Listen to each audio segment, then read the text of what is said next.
नमस्कार साथियों, एक बार फिर से स्वागत है आप सभी का पॉलिटिकल ज्ञान में। और महाराष्ट्र में विधानसभा के चुनाव 2024 में होने हैं और उनमें चुनावी तिथियों का ऐलान भी अब हो गया है, जहां पर 20 नवंबर को चुनाव होने हैं। महाराष्ट्र में इस बार 288 सीटों पर मतदान होने हैं और इस चुनाव में मुख्य रूप से दो बड़े गठबंधन इस बार हिस्सा लेने वाला है, जहां पर महाविकास आघाड़ी यानी MVA, जिसमें शिवसेना का उद्धव ठाकरे गुट है, साथ ही में ही कांग्रेस और एनसीपी का शरद पवार गुट शामिल हैं। इनका मुकाबला इस बार भाजपा की महायुति गठबंधन से होने वाला है और भाजपा के महायुति गठबंधन में एकनाथ शिंदे के नेतृत्व वाली शिवसेना के साथ साथ अजित पवार के नेतृत्व वाली एनसीपी का गुट शामिल है। इन चुनाव में कई मुद्दे मुख्य भूमिका निभा सकते हैं। मराठा आरक्षण के साथ साथ महाराष्ट्र की राजनीति में एक अहम मुद्दा जो हाल ही में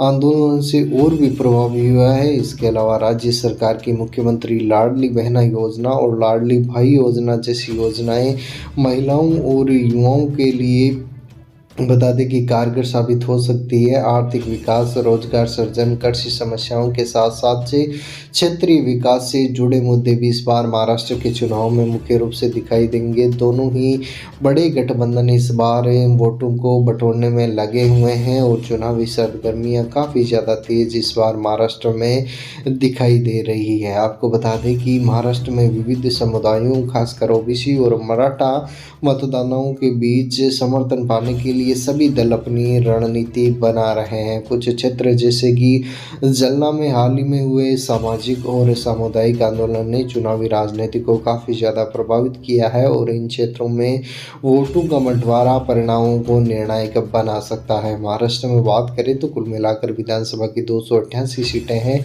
जहां पर किसी भी पार्टी या गठबंधन को पूर्ण बहुमत के लिए 145 सीटों की आवश्यकता होने वाली है। ऐसे में क्या कोई ऐसी पार्टी या गठबंधन है जो इस बार महाराष्ट्र में अपनी सरकार बना सकता है? महाराष्ट्र का अगला सीएम कैसा हो, कौन होगा, इस बारे में भी आपको जानकारी देंगे। तो चलिए जिलेवार बात कर लेते हैं। सबसे पहले महाराष्ट्र के सांगली जिले की बात करें तो यहाँ पर 8 विधानसभा की सीटें हैं, जहाँ पर बीजेपी गठबंधन वाली महायुति को 5 सीटें मिलने वाली है, जबकि महाविकास आघाड़ी के खाते में यहाँ से 3 सीटें जाने वाली है। महाराष्ट्र का अगला जिला सतारा है और यहाँ पर भी 8 विधानसभा की सीटें हैं, जहां पर महायुति एक बार फिर से यहां पर 8 में से 5 सीटें बटोर सकती है, जबकि महाविकास आघाड़ी गठबंधन के खाते में यहां से 3 सीटें जाने वाली है। अगले जिले सिंधुदुर्ग की बात करें तो सिंधुदुर्ग में भी विधानसभा की कुल मिलाकर 3 सीटें हैं, जहां पर 2 सीटें महायुति को और 1 सीट महाविकास आघाड़ी को मिलने वाली है।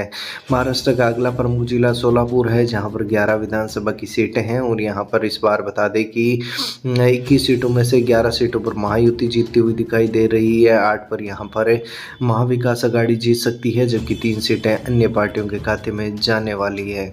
महाराष्ट्र के अगले जिले की बात करें तो महाराष्ट्र का अगला प्रमुख जिला वर्धा है, जहां पर 4 विधानसभा की सीटों पर चुनाव होने हैं और यहां पर भी महायुति पार्टी काफ़ी ज़्यादा मजबूत दिख रही है और 3 सीटें यहां से भी महायुति पार्टी बटोर सकती है। महाविकास आघाड़ी के खाते में यहां से 1 सीट जाने वाली है। थाने की बात करें तो थाने में 18 विधानसभा की सीटें हैं, जिनमें से 11 पर महायुति जीतती हुई दिखाई दे रही है, जबकि महाविकास आघाड़ी के पार्टी में खाते में यहाँ से 7 सीटें जाने वाली है। कुल मिलाकर 52 में से अभी तक के 33 सीटों पर महायुति आगे चल रही है, जबकि महाविकास आघाड़ी के खाते में 19 सीटें अभी तक आई है। बात कर लेते हैं महाराष्ट्र के अगले जिले वाशिम की, तो वाशिम में 3 विधानसभा की सीटें हैं, जहां पर महाविकास आघाड़ी पार्टी के खाते में 1 सीट जाएगी, महायुति के खाते में भी 1 सीट जा सकती है, जबकि 1 सीट अन्य निर्दलीय उम्मीदवारों के खाते में भी यहां से जाती हुई दिख रही है। यवतमाल की 7 विधानसभा सीटों पर चर्चा करें और आपको जानकारी दे तो यहाँ पर 7 में से 2 सीटों पर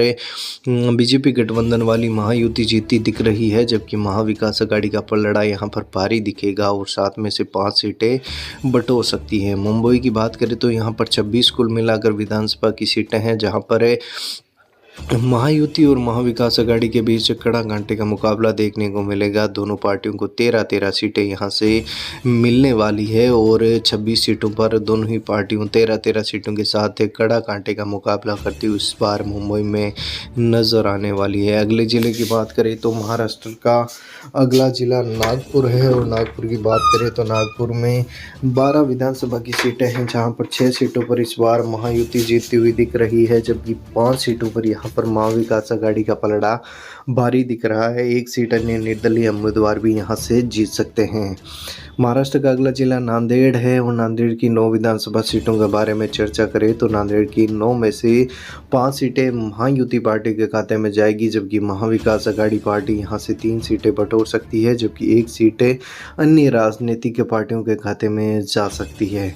महाराष्ट्र के अगले जिले नंदुरबार की बात करें तो नंदुरबार में 4 विधानसभा की सीटें हैं, जहां पर दोनों ही पार्टियों के बीच कड़ा कांटे का मुकाबला देखने को मिलेगा। महायुति को 2 सीटें यहां से मिल सकती है, जबकि महाविकास आघाड़ी पार्टी भी 2 सीटें यहां से बटोर सकती है। अभी तक का कुल मिलाकर हम महाराष्ट्र की 288 में से 113 विधानसभा सीटों पर चर्चा कर चुके हैं, जिनमें से बीजेपी गठबंधन वाली महायुति पार्टी के खाते में 62 सीटें आई है, जबकि कांग्रेस गठबंधन वाली महाविकास आघाड़ी पार्टी ने अभी तक 48 सीटों पर कब्जा कर लिया है। बीजेपी गठबंधन वाली महायुति पार्टी काफ़ी मजबूती के साथ आगे बढ़ती हुई नजर आ रही है, जबकि अन्य की बात करें तो 3 सीटें अन्य निर्दलीय उम्मीदवारों के खाते में भी यहां से जाती हुई दिख रही है। हालांकि आगे चुनावी समीकरण में बदलाव आने वाले जिलों में आपको देखने को मिलेगा, लेकिन 113 सीटों के मुताबिक महायुति अभी तक आगे चल रही है। अगले जिले उस्मानाबाद की 4 विधानसभा सीटों पर चर्चा करें तो यहां पर बता दें कि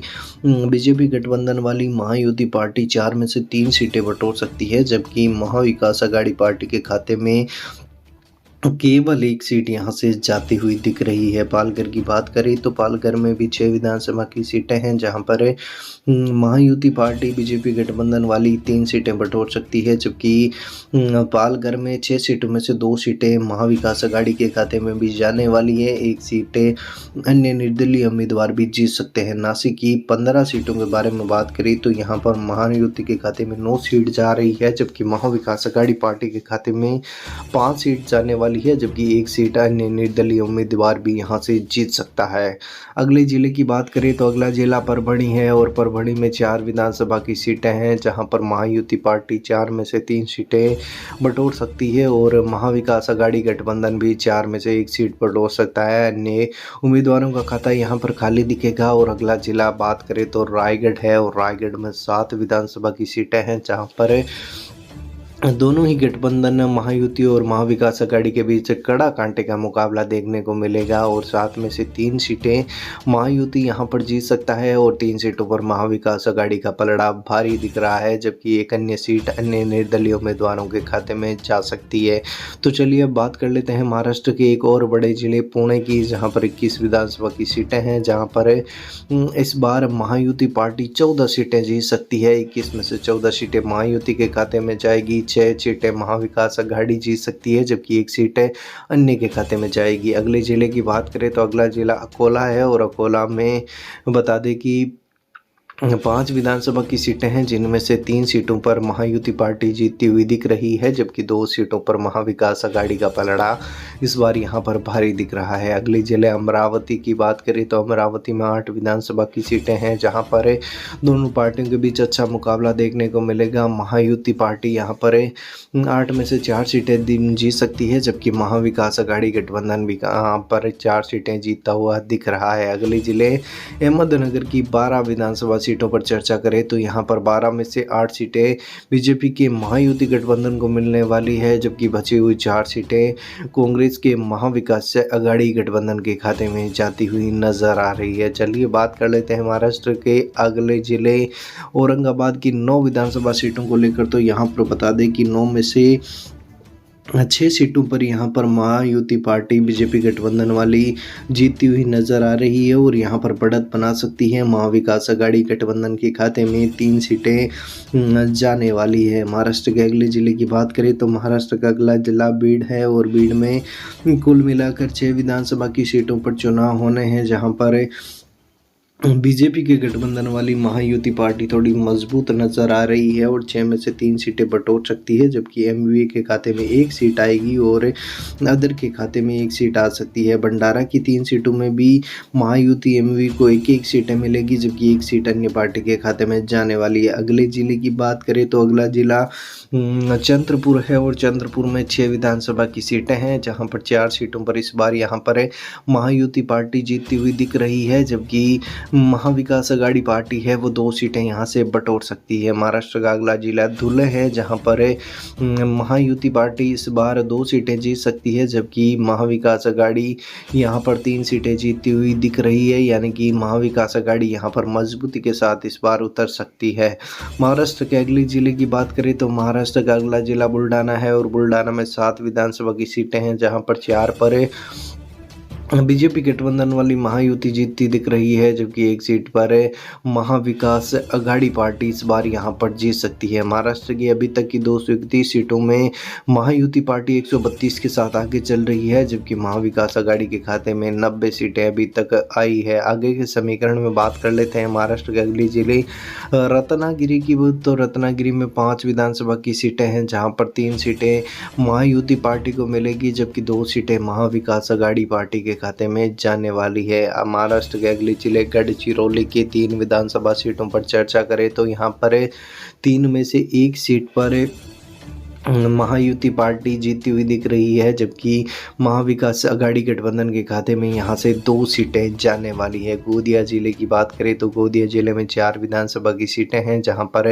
महायुति पार्टी 4 में से 2 सीटें जीत सकती है, जबकि महाविकास अघाड़ी गठबंधन के खाते में यहां पर 2 सीटें जाती हुई दिख रही है। अभी तक के समीकरण में 243 सीटों के समीकरण में महायुति पार्टी 138 सीटों के साथ आगे चल रही है, गठबंधन से थोड़ी ही दूर है और महाविकास अघाड़ी के खाते में 96 सीटें अभी तक गई है, जबकि अन्य प्रत्याशियों ने अभी तक के समीकरण में 9 सीटें बटोरी है। बात अगले जिले की करें तो महाराष्ट्र का अगला जिला हिंगोली है और हिंगोली में बता दें कि 3 विधानसभा की सीटें हैं, जहां पर 2 सीटें महायुति पार्टी को मिल सकती है, 1 सीट महाविकास अघाड़ी पार्टी के खाते में यहां से जा सकती है। अगला जिला जलना है और जलना में 5 विधानसभा की सीटें हैं, जहां पर 3 सीटें महायुति पार्टी को मिलेगी, 2 सीटों पर महाविकास अघाड़ी पार्टी का पलड़ा भारी दिख रहा है, जबकि अन्य पार्टियों का यहां पर खाता नहीं खुलने वाला है। महाराष्ट्र का अगला प्रमुख जिला जलगांव है और जलगांव में विधानसभा की 11 सीटों पर इस बार चुनाव कराए जाने हैं और 11 में से यहां पर बता दें कि 8 सीटें महायुति पार्टी इस बार 11 में से 8 सीटें बटोर सकती है। काफ़ी ज़्यादा मजबूत यहां पर महायुति पार्टी नज़र आ रही है, जबकि कांग्रेस का एमवीए गठबंधन केवल और केवल 3 सीटें बटोरेगा और जलगांव में बीजेपी का गठबंधन महायुति काफ़ी ज़्यादा मजबूत इस बार दिख रहा है। बात कर लेते हैं महाराष्ट्र के अगले जिले लातूर की। तो लातूर में 6 विधानसभा की सीटें हैं, जहां पर 4 सीटों पर महायुति पार्टी जीतती हुई दिख रही है, जबकि 2 सीटों पर महाविकास अघाड़ी का पलड़ा भारी दिख रहा है। बात कर लेते हैं मुंबई शहर की 10 विधानसभा सीटों के बारे में। तो यहाँ पर भी महायुति गठबंधन काफ़ी ज़्यादा मजबूती के साथ उतर रहा है और 6 सीटें यहाँ पर 10 में से महायुति गठबंधन बटोर सकता है, 4 सीटें महाविकास अघाड़ी पार्टी के खाते में आने वाली है। अगला जिला कोल्हापुर है, जहाँ पर 10 विधानसभा की सीटें हैं, जहाँ पर 6 सीटों पर महायुति जीतती हुई दिख रही है, जबकि अन्य बची हुई 4 सीटों पर महाविकास अघाड़ी गठबंधन जीत सकता है। यानी कि साथियों, हम कुल मिलाकर महाराष्ट्र के 288 सीटों के ताज़ा समीकरण और एग्जिट पोल के बारे में चर्चा कर चुके हैं, जहां पर 288 में से सबसे आगे दिख रही है बीजेपी गठबंधन वाली महायुति पार्टी, जिन्होंने 167 सीटें 288 में से बटोरी है और यहां पर महाराष्ट्र में इस बार महायुति गठबंधन पूर्ण बहुमत की सरकार बना सकता है, जबकि महाविकास अघाड़ी भी कड़ी कांटे का मुकाबला देने वाला है महायुति को और 112 सीटें बटोर सकता है, जबकि 9 सीटें हैं अन्य पार्टियों के खाते में या अन्य निर्दलीय उम्मीदवारों के खाते में यहाँ से जाती हुई दिख रही है। यानी कि एक बार फिर से महाराष्ट्र में बीजेपी का परचम लहराने वाला है और बीजेपी हरियाणा और जम्मू कश्मीर की भांति इस बार यहाँ पर भी ताज़ा और मजबूती के साथ इस बार उतरने वाली है और इस बार महायुति गठबंधन है वो अपना मुख्यमंत्री एक बार फिर से महाराष्ट्र में बनाने वाली है। आपकी इसके बारे में क्या राय है, कमेंट में ज़रूर बताइए। ताज़ा एग्जिट पोल सर्वे के लिए चैनल सब्सक्राइब भी ज़रूर करें। धन्यवाद।